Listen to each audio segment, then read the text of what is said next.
So I'm going to begin by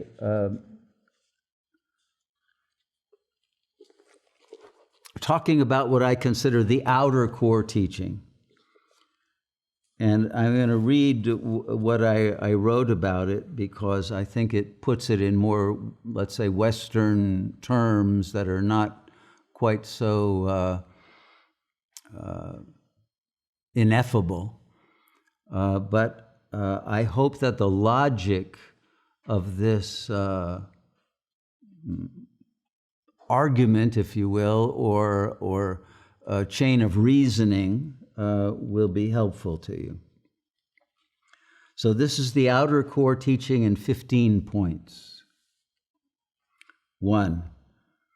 Though there may be apparent ignorance of your true nature, power, scope, and the essence of your consciousness, which produces apparent suffering in the character one is playing, this has no external cause, being a free act of consciousness itself. Okay? So if your mind is deluded as an ego, it was not caused by anything, and it is consciousness itself at play. And since the ignorance, confusion, or incoherence only pertains to an unreal, ephemeral, and actually unconscious entity in a fictional world, it is never really there to begin with. The ignorance is never really there because the character is not real. So there is no there, and therefore no one is there. Let's write down the essence of each point, shall we? Sure. For this one, write this. Avidya is only apparent, not real. That would be my summary. Avidya meaning ignorance.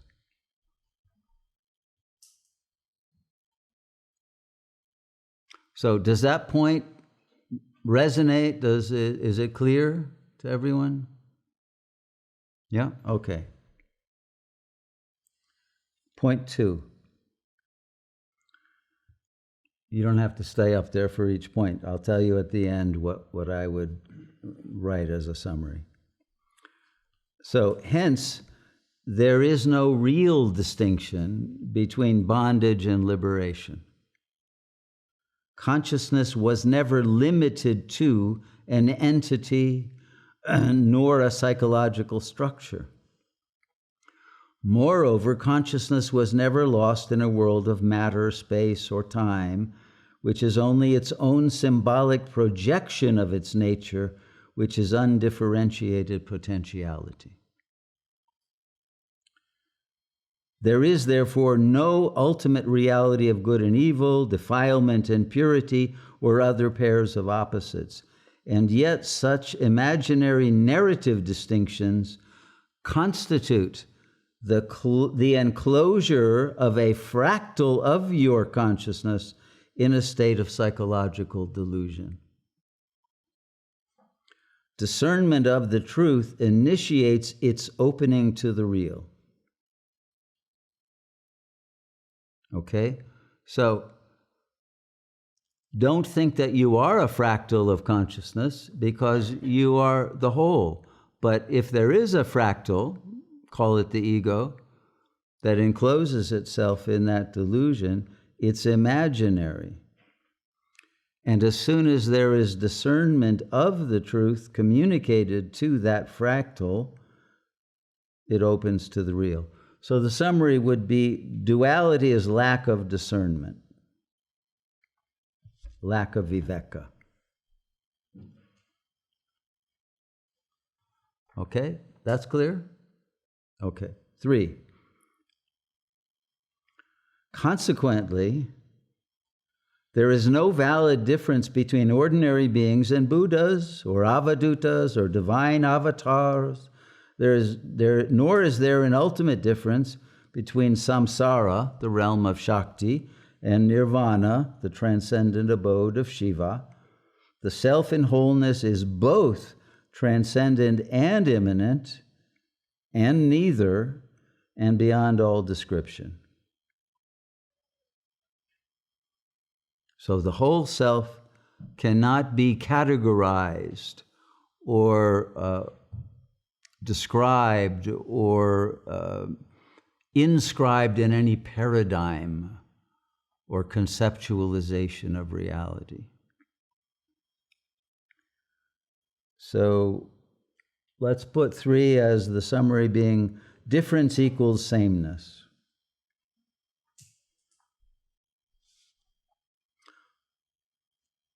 Okay, number 4. The apparent separation of Shiva and Shakti, separation of these two polarities, transcendence, immanence, generates the energy field that we call para-Brahman.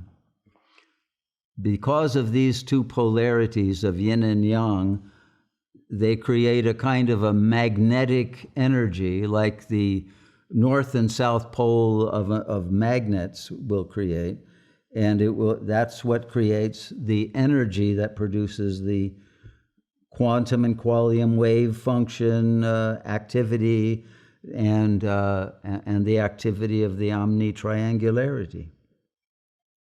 So the apparent separation of these two polarities produces the field of Brahman, and the energetic emanations of both quantum and quantum varieties that traverse the field produce the illusory dimensions of space and time, objects with apparent mass, and the entire manifest cosmos with all of its fluctuations. Okay? So it is the bipolarity of the whole that produces the energy field of the cosmos. Okay? Polarities produce energy fields. Just leave it that simple. Still with me? Okay, that's great. So, 5, the interweaving of the quantum and quantum wave functions assemble the effect of the appearance of a multiplicity of limited units of consciousness organized into complex material forms, including living organisms such as humans, as well as complex systems of ecological and social organization, all occurring within a single interconnected morphogenic field. Okay? So the field is a unified field, even though it contains an apparent multiplicity of disconnected entities. They are all actually an interconnected superorganismic whole, whether aware of it or not. So, but for the summary, let's just say wave functions yield complexity.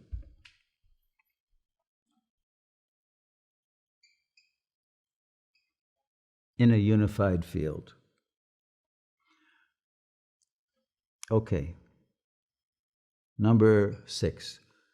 The interactions among forms, which is karma, cause the sufferings and the momentary enjoyments of the unreal entities that are engendered by these virtual vibrational patterns and shifting topologies. The incipient awakening of discernment by such nodes of consciousness into the deeper reality of the unified field of consciousness that is seemingly split into subjects and objects and all possible fractals of Shiva and Shakti, becomes recognized as the true cause of joy and delight. So it is a momentary glimpse of the non-duality within duality that actually is what brings happiness or delight or joy, not the apparent object. This, by the way, goes back to a point that Plato made in the symposium. Somebody raised that dialogue, And perhaps one of the most interesting concepts is that of the agalma, which was taken up by Jacques Lacan in one of his seminars and became the core point that developed later into objet and the whole idea of the object cause of desire. But what he was, what Plato or Socrates was talking about there was the fact that one of the people in this dinner that they were having, this wine drinking party, became very enamored of Socrates. And Socrates was this old and not very good looking guy. And people in the party wonder, well, what do you see in him? And it wasn't Socrates. It was something in him more than the object of this Socratic body or even his mind. There was the projection of the self, of the non-dual real that brought a sense of love. And that's always the real secret of love. I think Lacan later confused love and desire, but that's irrelevant. The point being, though, that it's non-dual consciousness that brings joy. You could make that the summary. Still with me? Yeah? A few, okay. I'll settle for whatever. So, number 7. I don't want to do it while Swati is still writing. Thank you. The infinite intelligence of the absolute self spawns the apparent world as a magical and perfect holographic illusion, punctuated by uncanny and unpredictable, yet dramatic and meaningful interactions of the vibrational forces within the total energy field generated by the permutations of complementarity between these two polarities of Shakti and Shiva, manifest and unmanifest, and all of their self-similar microcosmic fractals. Yeah? Maybe. Okay. Complementarity gives birth to meaning and indeterminacy. That's the real key. Because complementarity gives birth to meaning and indeterminacy. Why is that important? Because indeterminacy is freedom. If everything is determined, there's no free will. And we know that the ego in tier 1 of consciousness doesn't have any free will because it was predisposed by past experiences that conditioned the mind and produced patterns that became habitual, etc. So it's the indeterminacy that exists at the second tier that can intervene, that produces freedom. The unmanifest within the manifest, in other words, that are always in superposition. So now going on to number 8. The sense of humor, love, beauty, justice, and mercy of the absolute intelligence determines the dynamics and trajectory of every morphing energy pattern, entity, and situation encountered by each fractal of consciousness, each of which is a holon, or a microcosm of the whole, unfolding as its own fictional representations of aspects of the real. So, in other words, in your life, whether you're conscious of it or not, you are expressing what is real in you, even by showing the lack of that within the character as a kind of meaningful story of awakening, whether of a gradual kind or of an instant kind, but an awakening to the meaning moreness of reality. In other words, it's the gaining of wisdom of understanding the very refined and subtle aspects of reality that you will never learn in school, that will only come to you and enable you to function in wisdom when this sense of God's humor, if you will, has been internalized, and you recognize the fictional nature of your own creation of your life. So, let's say the benign nature of the self shines through the hologram.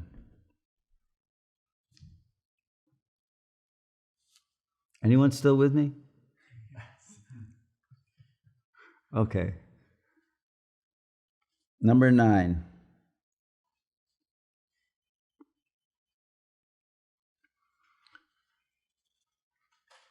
In a moment.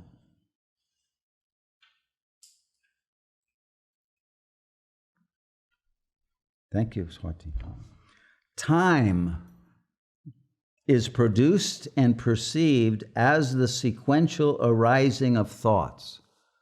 That's what produces time.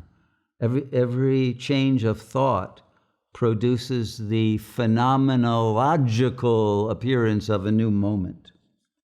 So, time is produced and perceived as the sequential arising of thoughts, each with its accompanying gestalt comprising its cosmic background display. In other words, you might have a very simple thought, but attached to that thought is all the information that produces the background in which you, I'm in the lodge, or I'm at the ashram, or I'm somewhere, and that information comes without you receiving all of the data that would be required to fully verify your orientation in the phenomenal space. And this is what enables you to scroll up or down in the holographic computer that your mind is in, and to be able to move through apparent space and time while remaining completely unmoving and unchanging entirely at the third tier of your consciousness that is outside the dream space. Right? So, all right. So each fractal of consciousness inherently strives to return to wholeness, though in ways that usually produce more fragmentation and dissipation of its energy potentials, and thus an accelerating loss of clarity and coherence. Okay? So what I would say is the production of thoughts produces time and entropy. Okay? The reason there is entropy is that the energy of thinking itself gradually runs down and becomes less and less coherent, and the world then takes on those same qualities.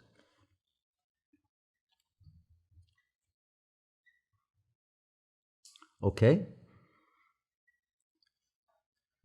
Since I'm in non-duality, I don't care if anybody got it or not, because none of us exist anyway, including this one. So, okay, number 10.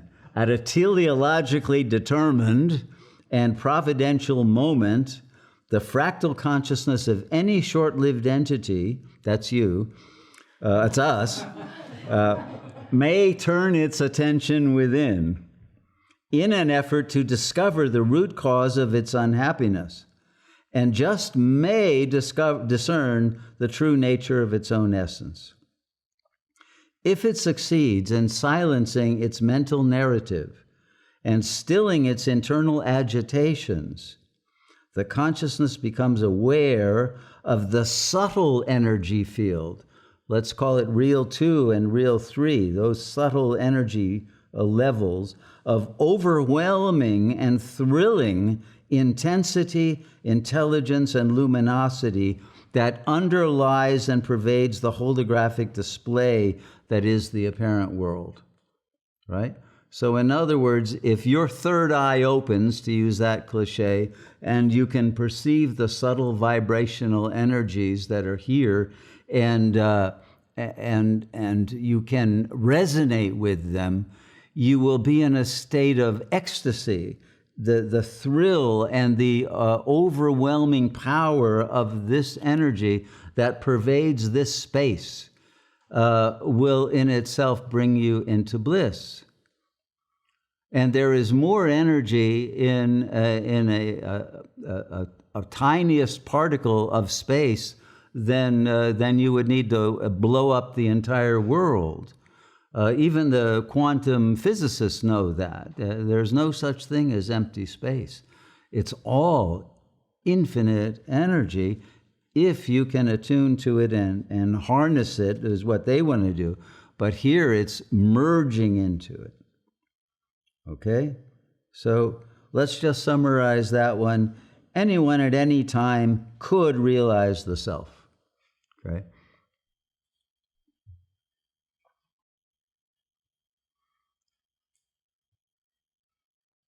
No one's with me, but I'm going to keep going. And maybe you are, since we're all one. This is number 11, the realization of the underlying self.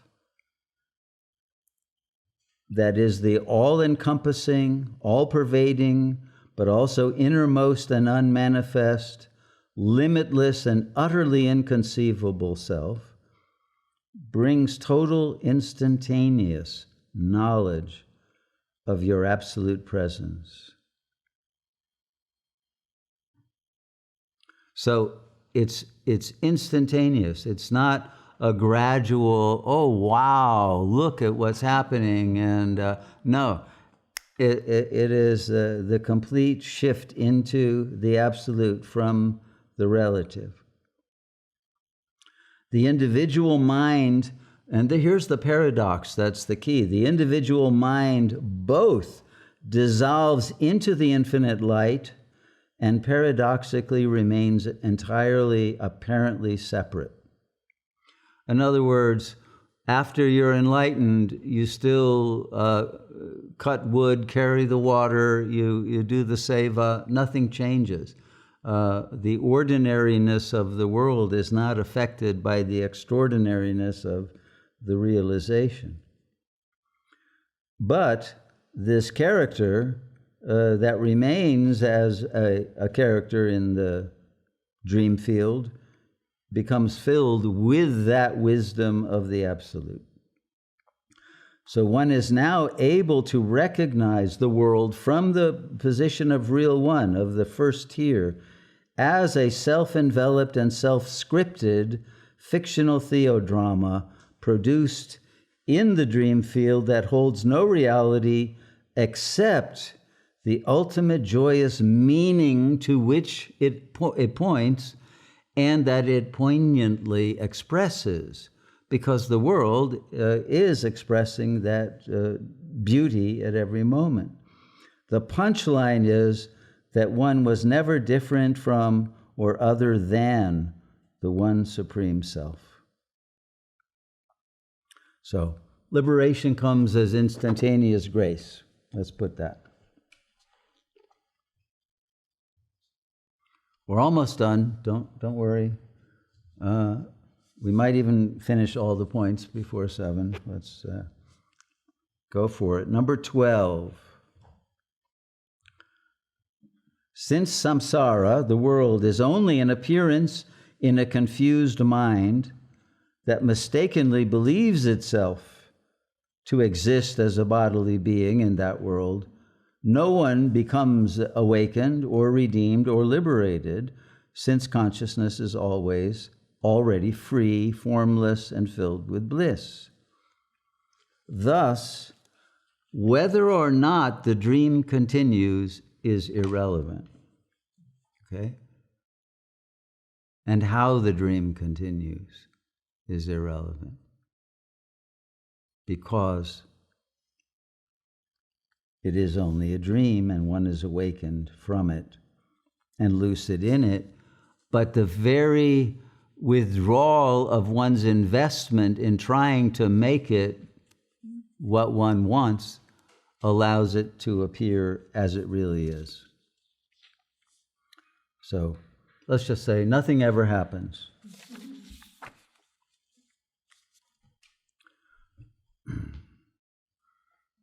(13) So in sum, there is only one consciousness, in which the entire cosmos appears as a vast thought. Consciousness emanates light, energy, information, intelligent reflective awareness, and infinite potentiality for creation and annihilation. Consciousness is timeless, whole, non-objectifiable, and indivisible. Consciousness loves to play, appearing as the many fractal entities in states of becoming, enacting a cinematic masterwork of mystery, suspense, comedy, tragedy, horror, heroism, romance, genius, idiocy, evil, and goodness, and every other possible genre of theater. Do you realize that this is a theater that you are in? And that this is God's divine play that we are enacting. So, the one self is always aware of its true nature, even though this may be concealed from the character one is playing or most of the characters in the play. The one self is the real self of every character. Thus, no one really suffers, no one becomes liberated, but within the play, this is a matter of utmost urgency, especially in the final act of the play. So this entire play is one infinite thought. Okay, so that's right. All is one infinite thought. And you are the thinker. So, 14. A character can do nothing that is not scripted by the supreme playwright, but our master dramatist is merciful toward the characters and eventually confers the gift of grace. When the power of grace strikes, and it may be as a lightning bolt or a gradual high tide, the tendency of the conscious fractal to cling to its dream character and the character's props as if they were real falls away. Okay? So that's the shift that happens. It's a byproduct or an epiphenomenon of the realization of who you are. It's not a matter of trying to improve the character.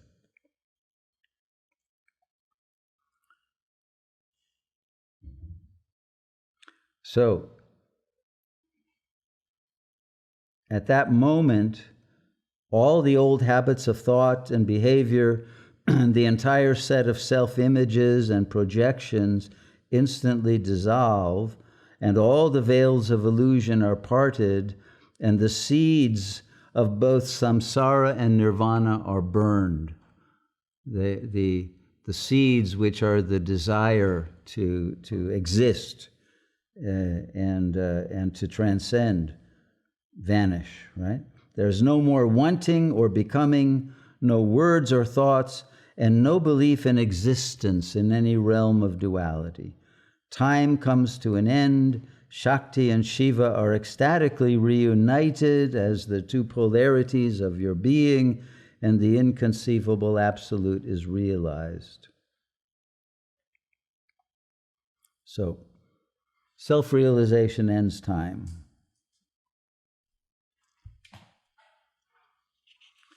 And finally, 15.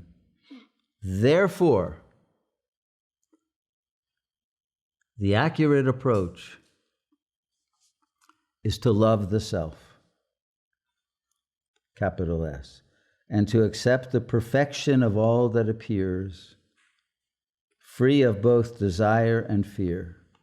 Since love brings resonance, and sooner or later realization of the oneness, the mind will at some moment stop creating an illusory sense of separation of the lover and the supreme beloved, the soul and God, or however you wish to put that, your individual mind and your Buddha nature, however you want to language it.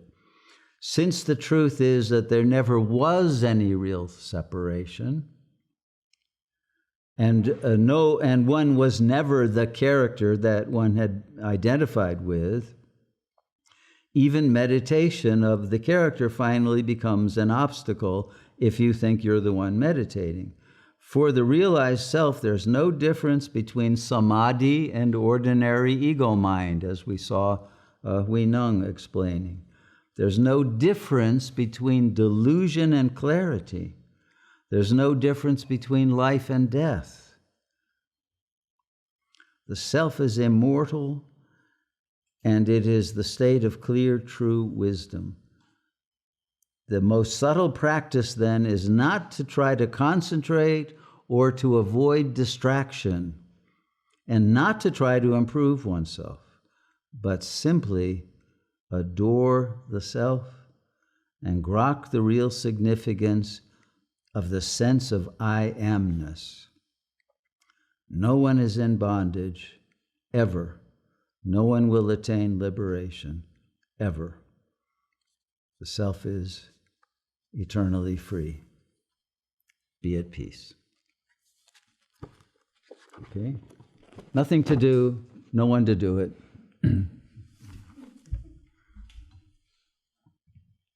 How many authentically, straightforwardly thought this was helpful to you? Yeah? Oh, okay. They say there's indeterminacy. I'm shocked and surprised, but I'll choose to believe it. But in any case, that's the outer core teaching, because it's way too complicated and complex and intellectualized, right? So we need to summarize this and boil it down to its essence. So that's what we'll do tomorrow, okay? Because complexity has to be realized as total simplicity. And only when your mind has attained total simplicity does complexity get recognized as simple and infinite, and yet entirely one, and therefore without any confusion, because the mind that is in non-duality cannot be confused. So this is the wisdom of the other shore. And it's important that your discernment between the character, the soul yearning to get out of the character, or wishing the character wasn't so stupid, or trapped in such karma, or whatever it is wanting, when it stops wanting anything but adoring the absolute presence, then the grace happens instantaneously. Okay?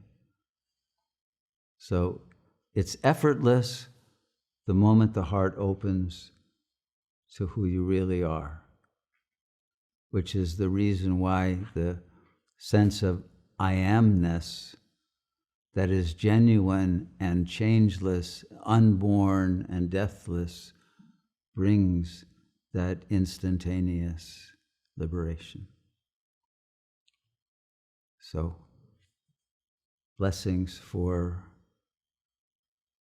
perceiving the real within the unreal and enjoying the entirety of the beauty of the whole, the fiction, the character playing the fiction, and the realization of the real that is transcendent and yet all-pervading as the very script that underlies and functions as the cinematic expression of God's mind that is your own intrinsic nature. Namaste.